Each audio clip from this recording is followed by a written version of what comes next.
Los Boeing 747 aún usan disquetes para actualizaciones de software.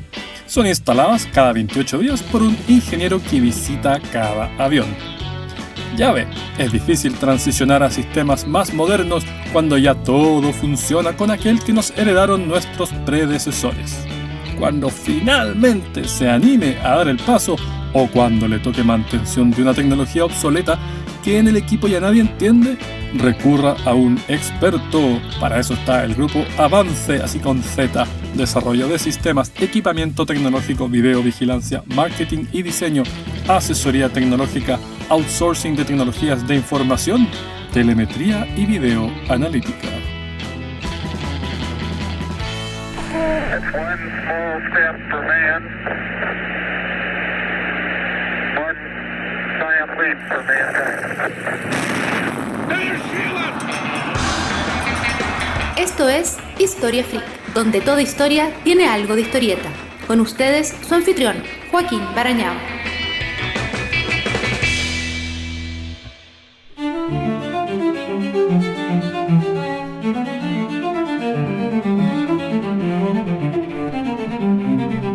El episodio pasado lo dejamos en el gobierno de Trajano, entre los años 98 y 117. Nos encontramos entonces en el apogeo de esta civilización de contrastes. El 1.000.000 de habitantes que sumaba Roma no sería igualado por una ciudad europea hasta Londres a inicios del siglo XIX, y la tasa de urbanización, de algo así como 27% a lo largo del imperio, se equiparó a nivel mundial recién en la década de 1940. Las reservas de plata, unas 10.000 toneladas, eran el quíntuplo que la suma de toda la Europa medieval y el califato musulmán en el siglo IX. Testigo del volumen de comercio es el Monte Testaccio, una colina romana de 1 kilómetro de circunferencia que a ojos incautos parece topografía natural, pero que es en realidad una colosal torta de ánforas descartadas. Testaccio, de hecho, deriva del latín para tiestos, y el mercado Testaccio alude a este lugar. Inti Illimani vivió exilio en Roma.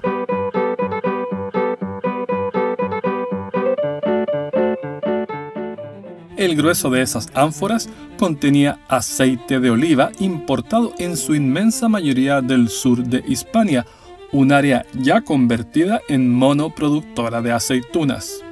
La devoción por ese fruto nos dejó además una curiosa herencia idiomática. El fiscus era un canasto de juncos o mimbre que se usaba en las prensas para acopiar aceitunas. Luego fue adaptado como cartera para llevar dinero, que las autoridades incorporaron para la recolección de impuestos, de donde adquirió el sentido de tesoro público y originó así la palabra fiscal. 2 milenios más tarde, el derecho romano sigue incrustado en las entrañas del derecho privado en la mayor parte del mundo, aun cuando allí aplicaba solo a los ciudadanos.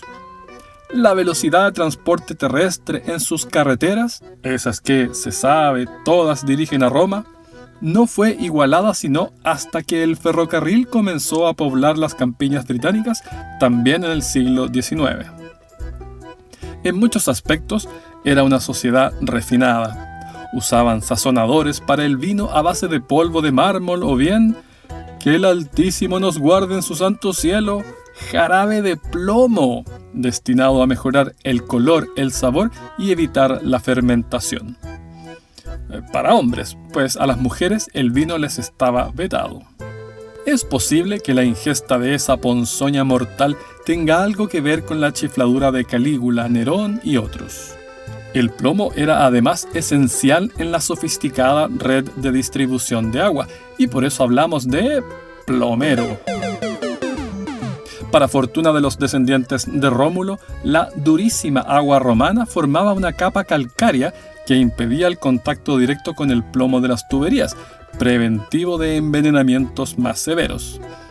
Y, si el dolor de estómago asolaba de todas formas, siempre podía recurrirse a la cura aconsejada por Plinio el Viejo de aplicar perros en la panza, de modo que el dolor fuera transferido a ellos. Aunque él hubiese recomendado no perder el tiempo buscando perros arcadios, supuesta cruza de tigres con perras, porque se los suponía escasos debido a la propensión de los tigres a devorarlas tras la cópula.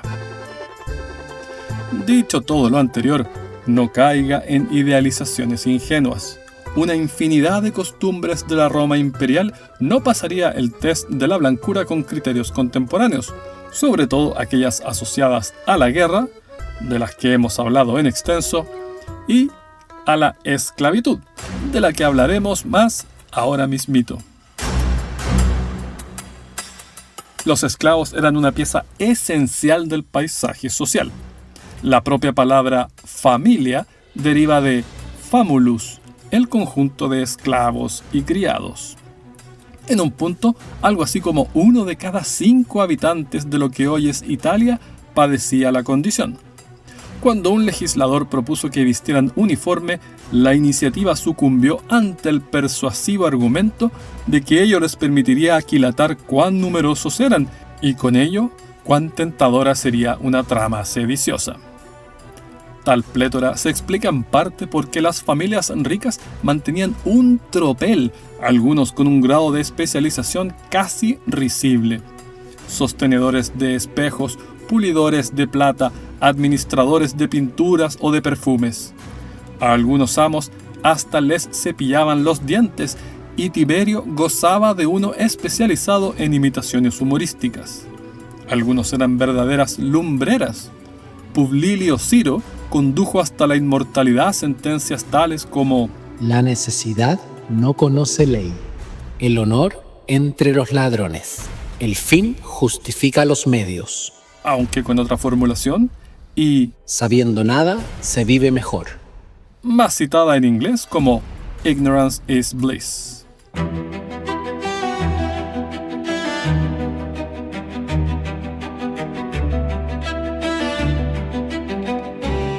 Para un romano de buena cuna, los esclavos eran omnipresentes, pero su compañía solía ser obviada, tal como solían serlo las mascotas.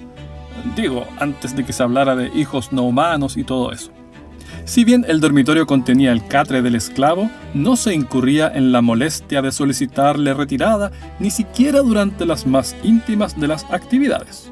Un humorista lo registró así: cuando Andrómaca montó a Héctor, sus esclavos se pararon en la puerta masturbándose.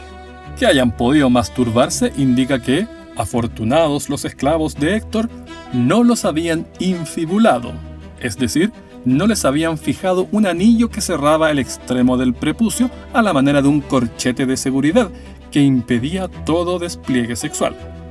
Algunos hombres libres se infibulaban por la creencia de que ayudaba a preservar la voz y otros para ocultar su condición circuncisa. La ley facultaba a los padres a vender a sus hijos como esclavos si carecían de dinero o si simplemente no estaban interesados en criarlos. Luego podrían tratar de fugarse, pero en tal caso enfrentarían una dificultad mayor. Para evitar que se camuflaran con la población general, se les solía tatuar en la frente: deténme, soy un fugitivo. Y por eso algunos vestían cintas para cubrirla. En el templo de Asclepio, el dios griego de la curación, se han hallado numerosas tabletas de fugitivos en las que le ruegan que borre sus tatuajes. Si un esclavo se suicidaba dentro de los 6 meses posteriores a una venta, el comprador podía reclamar reembolso completo al dueño anterior. Al igual que en el código de Hammurabi, si bien la violación de un esclavo no podía ser perseguida penalmente por la víctima, su dueño sí podía exigir compensación por daños a la propiedad privada. Un romano jamás se acostaría con un menor libre, abuso e inmoralidad horrenda. Pero si el niño era esclavo, ahí no había problema alguno. La práctica era extendida entre la élite, que pagaba gordas sumas por los más agraciados. Por eso, algunos esclavistas les esparcían sangre de testículo de cordero, al que se le adjudicaba el poder de retrasar el crecimiento de la barba. Durante los banquetes, estos muchachos solían llevar las copas de sus amos y los acompañaban en viajes, a veces vistiendo máscaras de seda para proteger su tierno cutis. Quienes peor lo pasaban eran los esclavos que laboraban en el infierno de las minas o en tareas de labrado. Lo menos malo era el servicio doméstico. Hasta podían comprar su libertad si reunían efectivo suficiente. Si más encima su dueño era ciudadano romano, ellos también adquirían tal estatus, en claro contraste con la irredimible esclavitud ateniense. Otra opción era que un poderoso los comprara y luego los liberara. Fue lo que le ocurrió a cierto Calixto, adquirido por la amante favorita de Cómodo, quien a su tiempo sería entronizado como Papa Calixto I. Otra avenida hacia la libertad era la infracción de la cláusula ne serva, que algunos vendedores estipulaban en el contrato. Si el dueño usaba a la esclava como prostituta, quedaba libre ipso facto. Además de la esclavitud, las políticas penitenciarias de la antigua Roma nos llevan hoy a levantar las cejas. Algunos presos condenados eran ejecutados en escenarios teatrales, interpretando famosas escenas de muerte.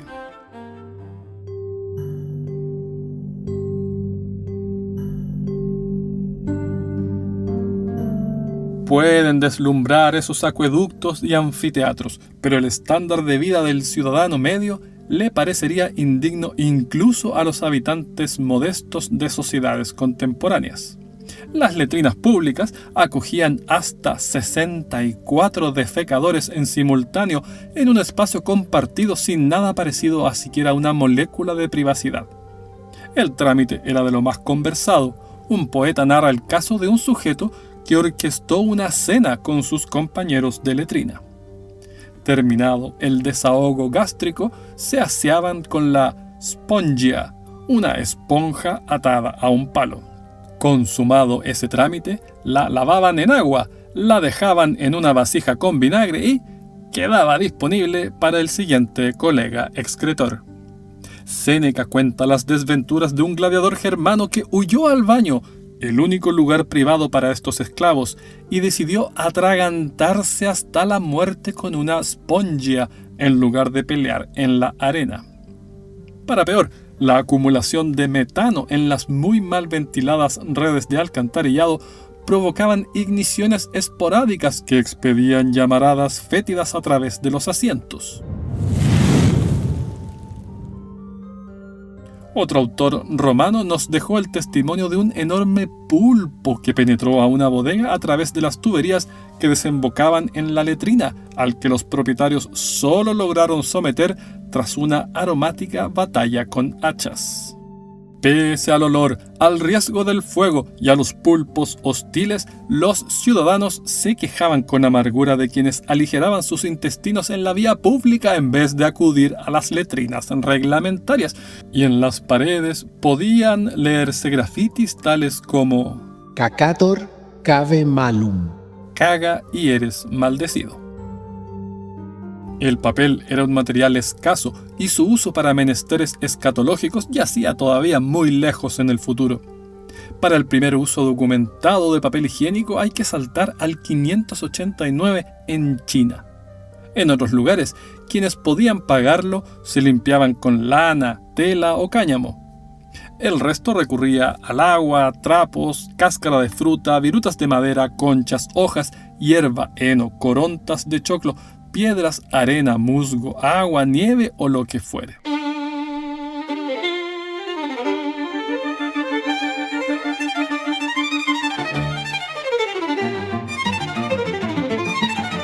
Para fortuna de los asiáticos, Trajano se volvió demasiado viejo como para emular a Alejandro Magno y extender los dominios aún más al este. O sea, sí llegó hasta Persia, pero sin instalar formalmente el yugo romano. El emperador murió en el camino de vuelta y su sucesor, Adriano, renunció a Mesopotamia tras pocos días. Cuando el cadáver de Trajano por fin arribó a la capital, se celebró una muy freak procesión triunfal destinada a ovacionar una victoria, la de Mesopotamia, cuyos frutos ya habían sido revertidos. En el futuro, el Senado recibiría a los nuevos emperadores clamando: Que seas más afortunado que Augusto y mejor que Trajano. Adriano era un hombre refinado, poeta, arquitecto y flautista. Bueno, refinado y también un romano todopoderoso hijo de su tiempo. Su hobby favorito era cazar leones y hacía y deshacía a gusto con sus esclavos.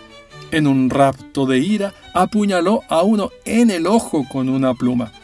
Al enterarse de que quedó tuerto, lo convocó y le ofreció que pidiera lo que fuera como indemnización.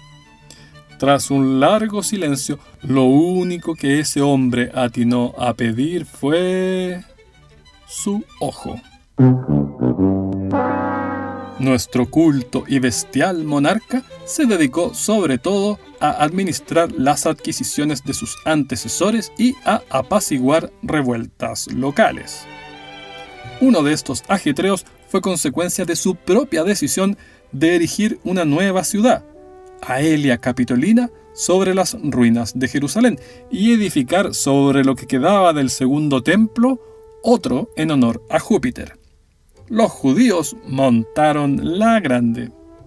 Adriano levantó además una ciudad en Egipto para conmemorar la muerte del griego Antínoo, su amante. La llamó Antinópolis, por supuesto. En la capital fundó una escuela para la promoción de las artes y las letras. Recibió el nombre de Ateneo, porque la ciudad de Platón aún era considerada casa matriz del refinamiento intelectual. El nombre perdura, entre muchos otros, en una librería bonaerense instalada en el que fuera un majestuoso teatro donde cantó Gardel. El Ateneo es uno de esos tantos remanentes imperiales que en su momento tornó la expansión del metro de Roma una pesadilla de la permisología, con plazos y presupuestos destripados sin misericordia por aquello que los arqueólogos van desenterrando a medida que se excava. Adriano es además el emperador que comisionó el magnífico Panteón. Sus 12 columnas de 12 metros fueron talladas a partir de un mismo bloque de granito del desierto egipcio y transportadas 4.000 kilómetros hasta el sitio. Su estado de conservación es fabuloso.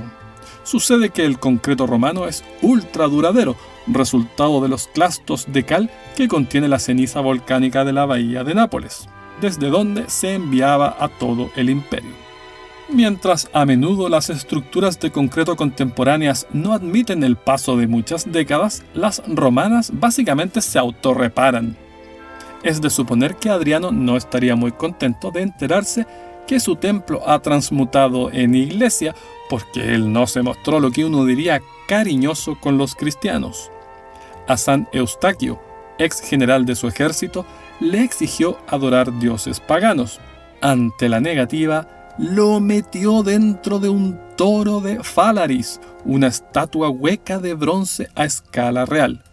El condenado era encerrado dentro, se prendía fuego debajo y los chillidos emanaban por la boca del toro como si de un animal real se tratara. Solo la consumación de la muerte por barbacoa permitía el retorno del silencio. Tampoco lo pasaban bien los judíos bajo Adriano. En 132 estalló la última de las 3 grandes guerras judeo-romanas. De acuerdo con la poco confiable Historia Augusta, al menos en parte como consecuencia de un decreto imperial que prohibió la circuncisión. Dudoso. Menos lo es que de esta fecha data la masificación del método Periá para dicha cirugía, que deja el glande expuesto por completo al cercenar alrededor de su base. De ahí viene la palabra circuncisión, cortar alrededor. Esta modalidad venía a reemplazar la hasta ahora predominante mashuk, que corta solo la parte que puede estirarse por encima del glande. El periá impedía que siguiera extendiéndose el epipasmo o la reversión de circuncisión, explica un cirujano contemporáneo. Se practicaba una incisión en la base del pene y se tiraba de la piel hacia adelante como si fuese una funda, por encima del miembro, de modo que el extremo quedara sobre el glande y formara una especie de prepucio nuevo. Un palillo de madera servía para mantener la piel en su sitio, hasta que el agujero circular de la base del pene se cerraba completamente tras un proceso de cicatrización secundaria. Era una operación muy ingeniosa porque evitaba que la orina del paciente entrase en contacto con la herida abierta, un magnífico ejemplo de aprovechamiento de la cicatrización secundaria en tiempos de higiene limitada. Al igual que en las dos revueltas previas, los judíos sufrieron una derrota total. Simón Bar Kokhba, el líder, fue masacrado y los rebeldes judíos que le sobrevivieron fueron asesinados o esclavizados. Para el 136, el alzamiento estaba ya extinto.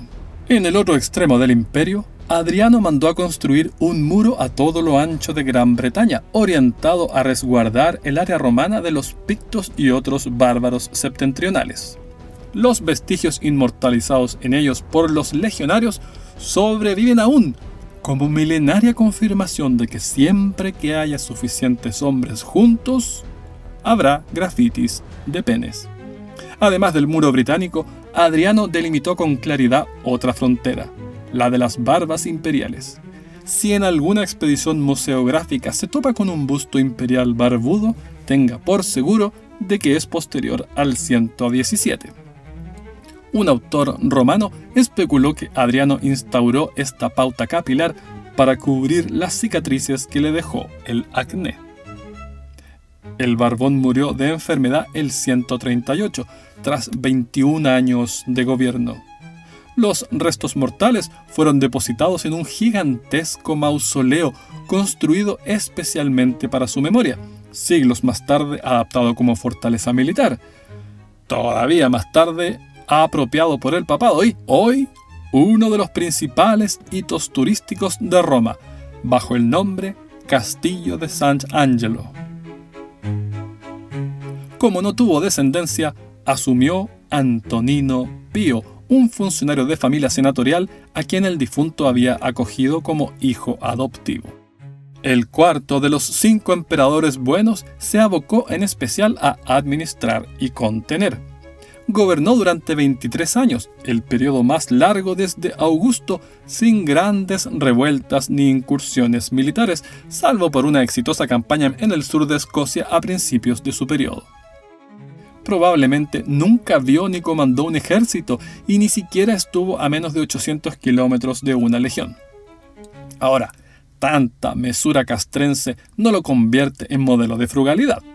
Tuvo que devaluar la moneda para financiar un festival circense que había incluido elefantes, rinocerontes, tigres, cocodrilos y camelopardales.